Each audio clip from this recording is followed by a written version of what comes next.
계속해서 계산 문제 두 번째 문제를 살펴보도록 하겠습니다. 자, 두 번째 문제는 표 1의 회원번호, 표 1의 회원번호 여기 있습니다. 회원번호를 이용하여 강좌 코드별 취소 비율을 표 2의 54에서 56 여기 있습니다. 표 2의 취소 비율을 계산을 해라. 자, 강좌 코드, 여기 있는 강좌 코드는 회원번호 앞 세 자리. 앞서 1번 문제의 경우에는 미드 함수를 제시했지만 여기서는 레프트 함수를 제시를 했습니다. 자, 이렇게 해서 왼쪽 세 자리를 꺼내서 강좌 코드별 취소 비율을 계산하는데, 강좌 코드별 취소 개수는 주로 우리가 카운트 함수를 이용할 수가 있는데, 현재의 경우는 카운트 A입니다. 카운트 A는 조건 없이 세는 거죠. 그래서 전체 개수를 세는 건데, 여기는 강좌 코드별 취소 개수입니다. 조건이 들어간다는 거죠. 그런데 카운트 함수는 없습니다. 즉 sum 함수가 제시가 되어 있습니다. sum 함수를 이용해서도 개수를 구할 수 있다. 배열 수식에서. 자, 그러면 간략히 먼저 한번 살펴보면 if 함수가 없냐 있냐에 따라서 달라지는 겁니다. if 함수가 없는 경우 먼저 보겠습니다. 조건 곱하기 조건, 맨 뒤에 곱하기 1이 들어갔습니다. 그런데 if 함수가 있다. 그럼 맨 뒤에 쉼표 1이 들어간다. 곱하기 1이냐 쉼표 1이냐, if가 없고 있고의 차이입니다. 또 두 개 이상, 조건이 현재 두 개 이상일 경우에는 이 곱하기 1이 생략이 된다라는 겁니다.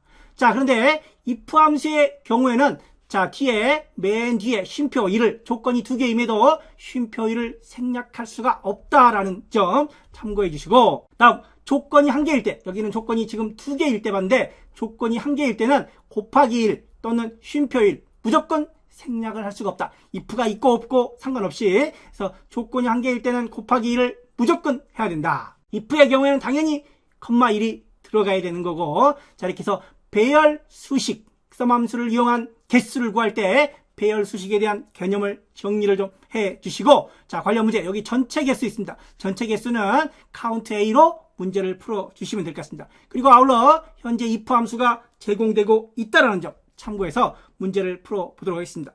는 sum 함수를 이용하고 현재 if가 지시가 되어 있기 때문에 if 가로 열고, 자, 그리고 현재 조건이 한 개인지 두 개인지를 살펴보기 위해서 자, 강좌 코드별입니다. 회원번호 왼쪽 세 자를 이용해서 강좌 코드별로 일치하는 개수를 구해야 되니까 현재 조건은 한 개입니다. 가로 열고 닫고, 자, 컴마 if 함수가 있기 때문에 맨 뒤에 2를 넣어 주시고 가로 닫고, 그 다음에 if에 대한 가로를 닫은 겁니다. 최종적으로 sum에 대한 가로도 닫아주시고, 자, 그리고 이제 가로 안에 들어와서 조건을 작성을 해야 됩니다. 회원번호 왼쪽 세 자리를 꺼내기 위해서 left 함수를 넣고, 자, 그리고 회원번호 열 전체죠. 열 전체는 절대 참조를 주고, 컴마 세 자리가 는 누구랑 같냐? 강좌 코드랑 같냐? 자, 열 전체는 절대 참조이지만 하나의 셀의 경우에는 아래로 내려와야 되는 상황이기 때문에 자, 상대 참조 그대로 줘도 되고 F4를 1, 2, 3 형태의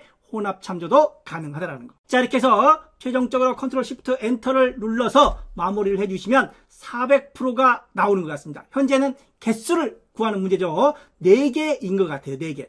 4개가 맞는지 한번 확인을 해보면 SSW 4개, ST 2개 이런 식으로 나오는 것 같습니다. 자, 단지 최종 결과가 %로 나와야 되기 때문에 백분율이 적용이 되어 보이는 겁니다. 자, 그럼 강좌 코드별 취소 개수를 구했고, 계속해서 전체 개수를 한번 구해보겠습니다. 슬래시, 자, 그 다음에 count A는 전체의 개수입니다. 전체 개수. 그래서 강좌 회원번호 열 전체를 이렇게 범위로 잡고 절대 참조를 주고 가로 닫고, 최종적으로 다시 한번 컨트롤 시프트 엔터를 눌러주시면 이렇게 33% 형태의 백분율의 결과를 확인할 수가 있을 것 같습니다. 자, 이런 배열 수식에 대한 개념을 다시 한번 꼭 정리를 해서 잘 활용을 해 주시기 바랍니다. 자, 이렇게 해서 계산 문제 두 번째까지 마무리해 봤습니다.